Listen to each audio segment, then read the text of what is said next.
약 한 달 전쯤 빌리그레함 목사님이 하나님의 부르심을 받았습니다. 이 목사님은 1918년 11월 7일에 태어나서 2018년 2월 21일에 자택에서 향년 99세의 나이로 하나님의 부르심을 입었습니다. 그가 근 100년의 세월을 세상에 사는 동안에 60년 세월을 전도자로 자신의 사명과 사역을 감당했습니다. 그는 60년 동안 2억 1,500만 명에게 설교를 한 아마도 인류 역사상 가장 많은 사람 앞에서 직접 복음을 전한 이런 목사님으로 전도자로 교회 역사를 통하여 영원히 기억이 될 것이라 생각이 됩니다. 이 목사님에 대한 여러 가지 평가가 있지만은 한 가지 분명한 것은 온 세계 여러 나라에서 참으로 많은 대상들 앞에서 예수 그리스도의 십자가와 부활 그리고 구원의 복음을 전하신 것은 분명합니다. 우리 한국에도 1973년 당시 여의도 광장에서 110만 명 앞에서 이 구원의 복음을 힘있게 전파하셨던 분이십니다. 기독교 복음은 전 세계적이면서도 한 개인적인 복음입니다.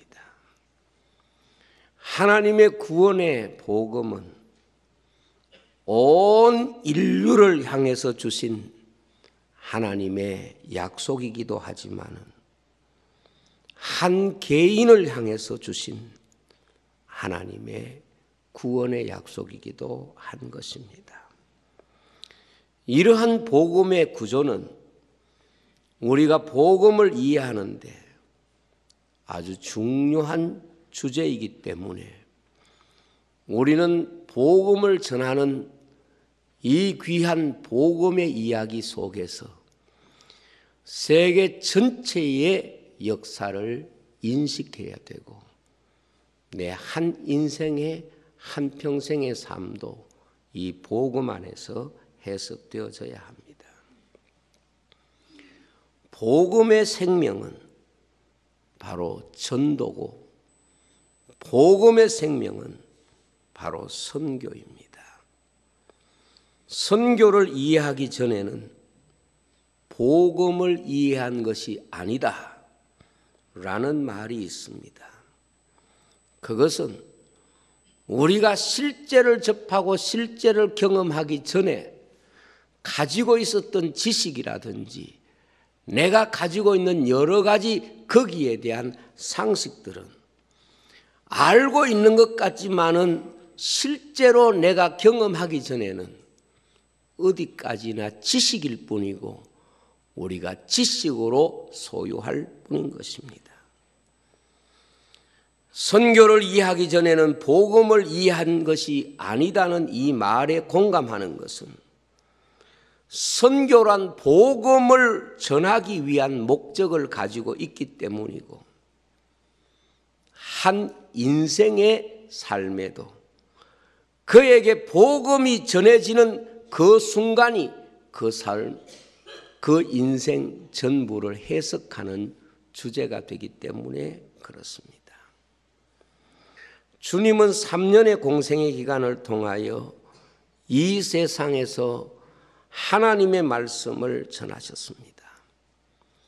그리고 이 세상을 떠나시기 전에 성령이 오시면 너희들에게 특별히 두 가지 사역을 하게 될 것이라고 말씀했습니다. 성령이 오시면 첫 번째는 내가 너희들에게 한 말을 너희가 깨닫게 될 것이다 하는 약속이고, 다른 하나는 너희가 깨닫고 믿게 된 그 말씀을 땅끝까지 나가서 증거하는 복음의 증인이 되게 할 것이다. 이것이 바로 지상 교회를 세우신, 성령이 오셔서 교회를 세우신 가장 중요한 목적이라 그렇게 말할 수 있습니다. 오늘 우리 성도는 때문에 내가 진실로 구원받은 백성이라고 하면 반드시 우리는 역사를 볼 때 선교적 역사관을 가져야 합니다.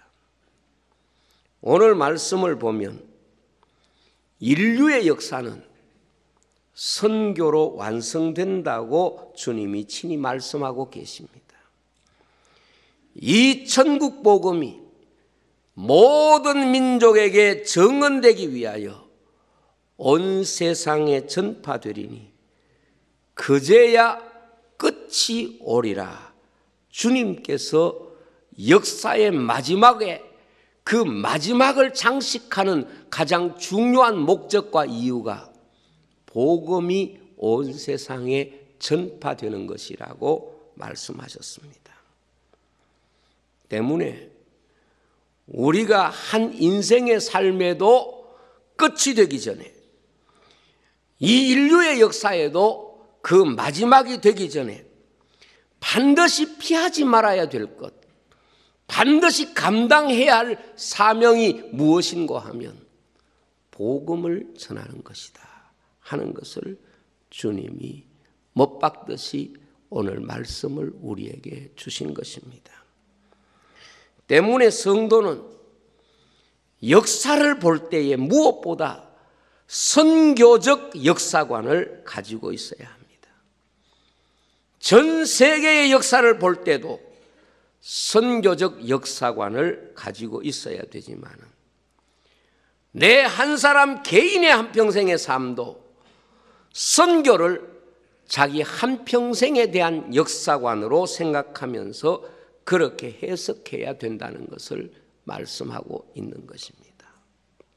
바울 사도는 자신의 한평생의 일생을 정의하면서 자신의 한평생의 삶이 선교적 삶을 살았노라고 고백하면서 주님께서 그 선교적 삶에 대하여 분명히 상을 주실 것이고, 그것은 자신에게만 한정된 특별한 것이 아니라 이 세상에 예수 믿고 살아가는 모든 사람에게 주신 사명이 선교적 삶이고, 그들에게도 자신에게와 같이 공히 하나님이 선교적 삶을 사는 자들에게 면류관을 주실 것이고, 그것을 위하여 주님이 교회를 세우셨다는 것을 말씀하고 있습니다.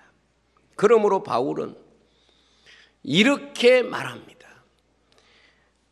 내가 주님의 나타나심을 두고 엄히 너희에게 명하노니, 주님이 나타나심을 두고 너희에게 엄히 명하노니 때를 얻든지 못 얻든지 복음을 전파하라, 이렇게 말씀했습니다. 이 말씀은 성도의 삶에 주님이 평가하는 가장 중요한 삶의 주제는, 성도의 삶의 가치를 결정하는 가장 귀한 주제는 복음을 전하는 전도의 삶과 절대로 구별해서는 안 된다는 것을 우리에게 가르칩니다. 존 스타트 목사의 후임인 크리스토퍼 라이트 목사님의 말을 정의해 보면 성경 전체를 해석함에 있어서 선교적인 관점을 가지고 성경을 풀어야만이 성경은 풀려지는, 그리고 답을 얻을 수 있는 이런 말씀이라고 말했습니다.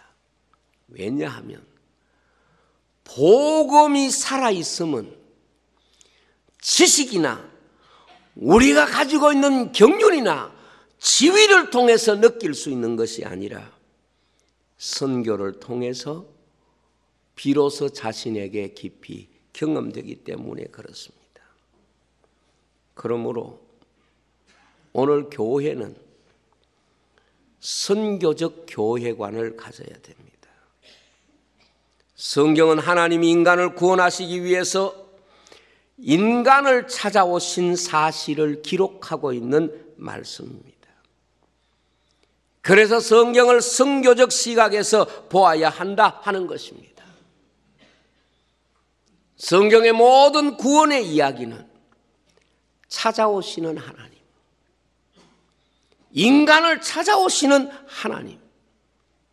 그래서 하나님은 인간을 만드시고 인간이 타락한 이후에 아담을 찾아오셨고, 예수님은 우리 가운데 친히 찾아오셨고, 성령님이 찾아오셔서 교회를 세우시고 주님 오실 때까지 하나님이 찾아오심으로써 인간을 찾으시는 이 놀라운 비밀을 전도와 선교라고 하는 방법을 통하여 이 땅에 나타내시고 있다는 것을 말씀하고 있습니다. 부시라고 하는 선교학자는 성경적인 선교에 대해서 이렇게 정의를 했습니다. 선교는 근본적으로 교회가 하는 활동이기보다는 하나님이 활동하시는 모습이 선교라 이렇게 정의를 했습니다. 무슨 뜻인고 하면 교회는 선교하는 것 같지만은 실제로 선교의 주인은 하나님이시고 하나님이 최초의 선교사고 예수님이 이 땅에 오신 선교사고 그리고 성령님이 이 땅에 오셔서 하나님의 일들을 보여주시고 가르쳐 주시는 진정한 선교사이기 때문에 하나님이 이 땅에서 선교의 주제가 되시고 주인이 되신다. 이렇게 부시 학자는 말하고 있습니다.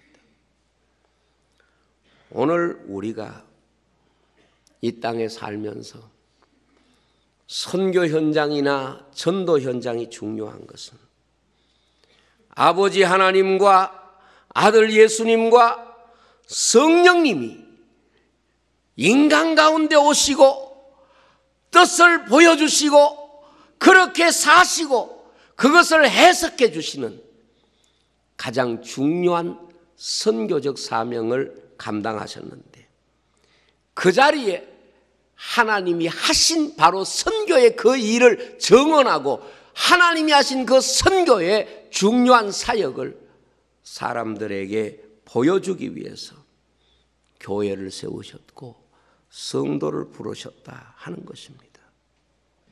그래서 교회 역사를 보면 아주 중요한 하나님의 교회를 대하시는 기준이 있는데 그것은 선교하지 않는 교회는 하나님 앞에 교회적 의미와 사명을 잃어버린 교회라 하는 것입니다. 한때 교회가 정치를 그리고 교회가 경제를 그리고 교회가 이 세상 질서를 주도했던 때가 있었습니다. 역사를 주도했던 교회, 그 엄청난 교회들이 지금 시간이 지남에 따라서 유적이 되는 현상들을 우리가 보게 됩니다. 어떻게 역사의 물줄기를 좌지우지했던 교회들이 그 놀라운 교회들이 역사 속에서 묻혀지고 사라지고 있는가? 거기에 대한 대답이 바로 선교있습니다.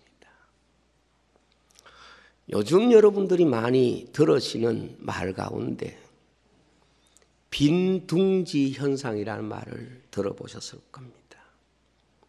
빈둥지 현상이라는 말이 무슨 뜻인고 하면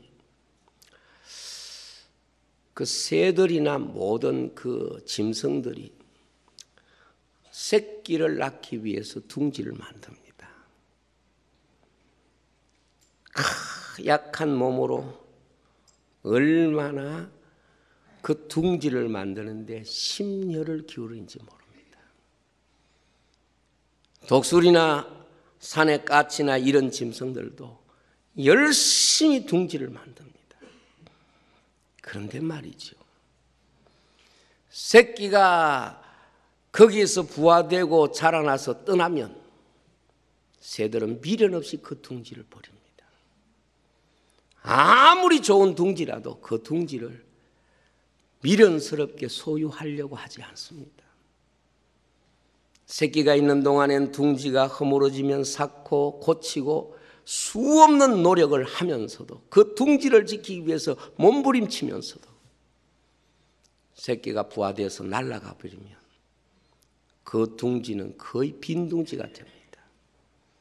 이게 빈 둥지 현상입니다. 요즘 대한민국의 가정들이 빈 둥지가 되어가고 있다는 거죠.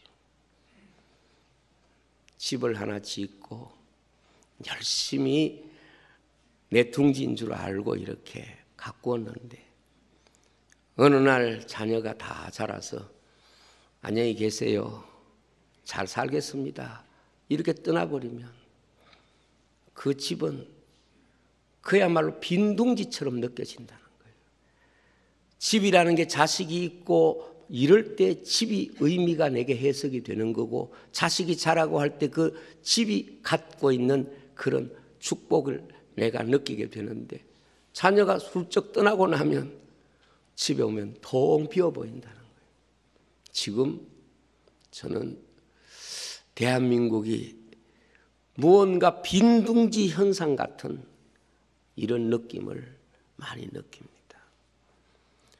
물론 인구의 줄어듦으로 인하여 빈둥지 현상도 생기지만 분명한 것은 이 시대에도 그리스도의 거룩한 정인이 되어서 하나님의 복음을 증거하는 교회와 개인과 국가는 하나님이 그 둥지를 통하여 놀라운 생명 역사, 부활의 역사, 구원의 역사를 이루게 될 줄로 믿습니다. 여러분, 사람의 생명을 대신하는 것은 생명밖에 없습니다. 우리 몸이라고 하는 것, 물론 돈도 필요하고 명예도 필요합니다. 그러나 어떤 것도 생명을 대신할 수는 없습니다. 그래서 사람은 자녀의 생명을 통하여 내 생명이 번창하고 내 생명이 풍성해지고 내 생명이 보존되는 것입니다. 하나님이 창조하신 모든 생명은 그 생명이 이 땅에 보존되는 방식으로 씨앗을 주셨습니다. 이것이 동일한 생명을 이 땅에 남기는 하나님의 방식입니다. 어떤 집사님 말씀을 들으니까 그 집사님이 말씀하시기를 다람쥐가 도토리를 주워가 땅에 겨울에 먹으려고 감추고 숨겨 놓는데, 겨울에 먹고 살기 위해서. 그런데 하나님이 다람쥐 머리를 약간 부족하게 만들어가지고 70%는 못 찾는데요. 그때 저는 왜 그 다람쥐가 70% 못 찾을까 그래 생각하다가 갑자기 생각하니까 하나님이 다람쥐의 본능을 통해서 이 땅에 70%를 심으시는구나. 그게 생각나서 얼마나 또 제 마음에 감사가 되었는지 모릅니다. 여러분, 씨앗은요, 음식, 과일 이런 속에 있지만은 소화되지 않아요. 그래서 동물들이, 새들이 그것을 먹고 나도 소화되는 게 아니라 가서 볼일 보면 그 자리에 다 심겨지는 거예요. 어떤 씨앗도, 코끼리도요, 그렇게 소화력이 좋은데 씨앗은 소화를 못 시킨대. 어떤 것도 씨앗은 그렇게 쉽게 소화가 되게 하지 않는 거예요. 왜? 생명은 그렇게 보존되도록 하나님이 생명의 보존의 방식을 씨앗 속에 두셨고 그 씨앗은 그런 권세와 능력이 있는 것입니다. 여러분, 인생에게 들려진 씨앗이 무엇입니까? 내가 받은 바 나를 구원한 생명의 씨앗이 무엇입니까? 이것이 하나님의 말씀입니다. 그러므로 우리가 하나님이 주신 이 씨앗을 이 세상 속에 심는 방식이 바로 전도고 선교입니다.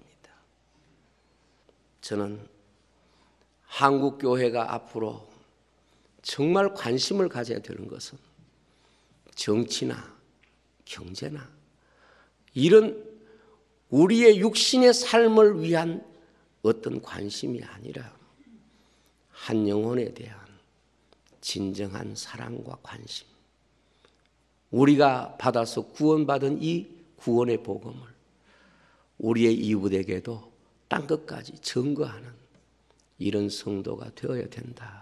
그렇게 믿습니다.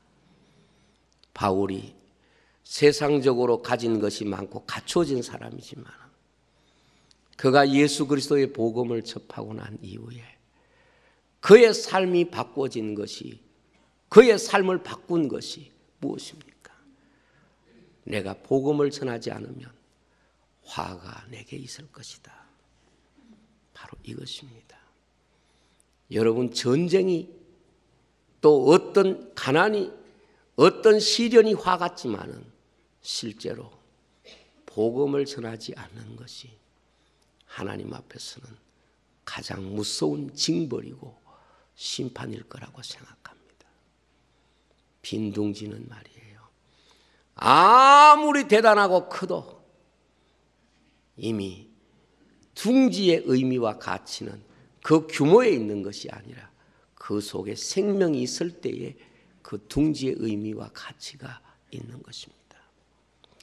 저는 우리 교회가 빈둥지가 되지 않기 위해서라도 성도들은 전도자로 살아야 되고 이 교회는 전도와 선교하는 일에 늘 깨어 있어야 하나님이 이 교회를 통하여 하나님의 부활의 은혜와 하나님의 구원의 축복을 주실 줄로 믿습니다. 그래서 둥지에 알이 깨어지는 그 모습이 마치 부활의 모습 같잖아요. 무덤을 뚫고 나오는 부활의 생명과 그 생명의 성숙의 이야기가 이 하나님의 둥지 교회를 통해서 더 풍성히 나타나는 복된 교회가 되기를 축원합니다.